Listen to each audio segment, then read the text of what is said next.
Chapter 1. On days like today, traveling back to the dawn of time sounds like a dream come true. Really, any place and any time without annoying people. How can you guarantee we'll fit in with 18th century nobility? The woman on the other side of my desk narrows her eyes and taps her acrylic nails against her lips. She won't last a day in 18th century France, but that's her fault for not doing her homework before picking the date and location for her drop-off. Unfortunately, we have no way of guaranteeing the outcome of your travel. I toy with the end of my braid as I drone on, reciting from Serendipity's time travel handbook. This is why we emphasize the importance of picking a time period you feel most likely to thrive in. Time periods rife with political tension and economical disparity are not usually recommended because of the difficulties in assimilating in an unknown culture and environment. The man next to her huffs in frustration. Their 4:15 appointment time is coming to an end, and if their uppity ways put me into overtime, I swear I'll change their drop-off date to next year and blame it on a glitch in the system. Honestly, dying in the nuclear fallout that's coming might be a kindness compared to what they're likely to suffer in 18th century France. I'm sorry.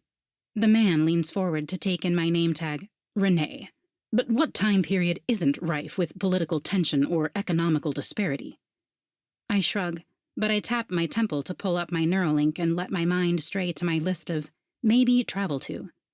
Reading the list makes my vision go hazy as I refocus on it instead of the couple in front of me. It currently has Western Coast of America, 2000 BC, at the top. The early Americans might not have modern conveniences, but they also don't have modern crowds. Perhaps I could find a private spot on the beach just for me and maybe a dog or two. Most definitely not this couple or anyone else as entitled as them. It wouldn't be a bad way to live out the rest of my days. I frown down at my tablet, but my mind is still focused on the list flashing across my vision. I should probably get some books on survival and natural remedies if I'm going to go that route. She's not even listening to us, the woman hisses to her husband. I blink and shift back into professional mode, reminding myself I'm at Serendipity's primary time travel facility, doing intake appointments. This is my job, which earns me a ticket to the past at the end of my years of service. And these people have paid for premium placement in the past. I tap my temple to remove the list from my vision and clear my throat. You will be given ample costumes and money to assist you in the assimilation process, I remind them. But it will be your job to mimic the expectations of the nobility to find your place in... I glance back at my tablet's notes. 1795? Really? The woman's chin rises a fraction. We thought we'd avoid the French Revolution and catch everyone on the upswing. Do you have a better recommendation? I'm not about to tell her where and when I might go. She's the last person I want to see when it's my turn to travel back to the past. But I can't help wondering if I'm morally or ethically required to remind her that Napoleon started ruling soon after, and there might not be much of an upswing. It wasn't mentioned in my job description, so... no, it's just a popular time period. I need to make sure we haven't reached our quota for how many people can travel to that time and place. I click some buttons on my tablet to make my story look good, but let's be real. No one else is stupid enough to pick that time and place. Our costume crew will get you outfitted for your journey, and our finance committee will ensure your counterfeit coins will work in your new local government. I simply need you to sign here, stating you understand the risks, and here, stating that you're not bringing back any technological advancements. I pass the tablet over, and they both run their fingers across the screen. As the couple leaves my office to head for the costume department, I pull up my Neuralink once more and scroll to the list labeled Do Not Travel To. I add France 1795 to the list, even though it's a no-brainer, then scroll back to the section labeled Maybe Travel To.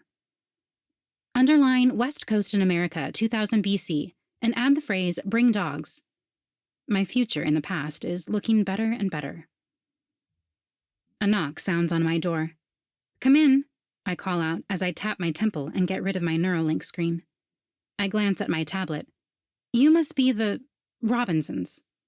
A young couple with twin boys enters. The man and woman are clearly underfed, but the toddlers are clean and chubby. All four wear faded and patched clothing, but there's a peace in the parents' eyes that I envy. They're clearly grateful recipients of the time travel lottery, the government's newest attempt to ward off an uprising. A year ago, several nations' leaders released predictions of an asteroid hitting Earth.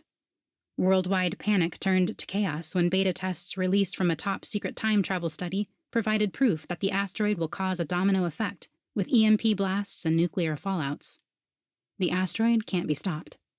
The world is going to end in 5, now 4 years. But the same time travel study that solidified everyone's fears formed Serendipity, a non-profit organization with a clear solution. Dump as many people as they can back in the past, so we don't have to suffer the consequences of the future. The first slots went to the highest bidders in order to fund the entire project. But as time went on, people who are much better at math than me realized Serendipity couldn't physically send everyone back before the asteroid hit. Holding a weekly lottery and giving away thousands of slots to families who couldn't otherwise afford time travel was meant to be seen as a benevolent gesture by our political leaders. A way to keep things fair. We'll see how long it works. Have a seat. I point at the chairs in front of me. They say little as I complete their intake form, and despite getting ready to embark on a trip that will save their lives, the woman's eyes grow sadder. What time period would you like to travel to? I ask. The man hesitates, and they exchange a glance before he asks, Do you have any recommendations? My fingers pause over the tablet. Even though I'd just been asked the same question by the couple before this one, I give a completely different answer. A place and time that's quiet. I smile at them to soften the harshness of my next words. Somewhere with few people to question my strange behavior and words. Somewhere with wide open spaces for children to grow up and discover their new world, without fear of scrutiny over their differences. My chest tightens as I study their boys. One is nestled under the mother's chin, and he pops a thumb in his mouth. The other sits on the floor, examining his bare toes as if seeing them for the first time. I thought Mike and I would travel together at the end of my service. I thought we'd start a family during the westward expansion. Except he was too scared to wait for me. He paid for his premium slot, then traveled ahead of me. It didn't matter that he gave me his coordinates and expected me to pick the same when my turn came. He abandoned me in a dying world. After he left, I moved Oregon, 1824, to the top of my Do Not Travel To list, and it's remained there ever since. What about California? The husband hesitantly suggests. I was hoping we could go there just before the gold rush. It won't be easy, but it could set our boys up well for the future. Not the gold, but the land. I'll go any place and time as long as we're together. The wife smiles and squeezes his hand. The look they exchange feels too intimate for an audience, so I busy myself marking down their choice on my tablet while ignoring the voice in my head that points out Mike never looked at me that way.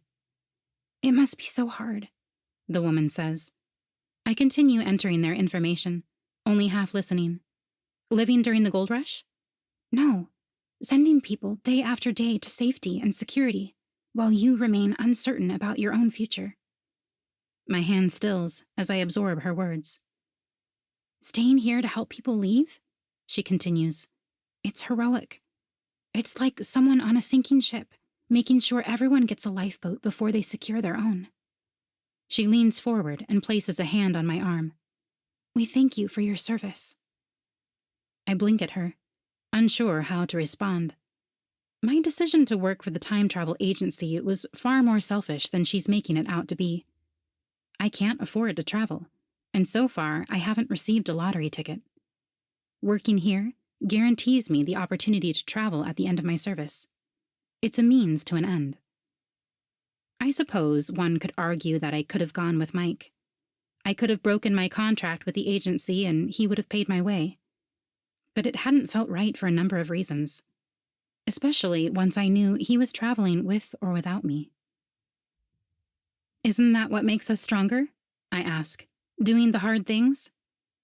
My smile feels fake as I pass the tablet over for them to sign. After they step from the room, I pull up my Maybe Travel To list on my Neuralink. Add California 1846 to the list.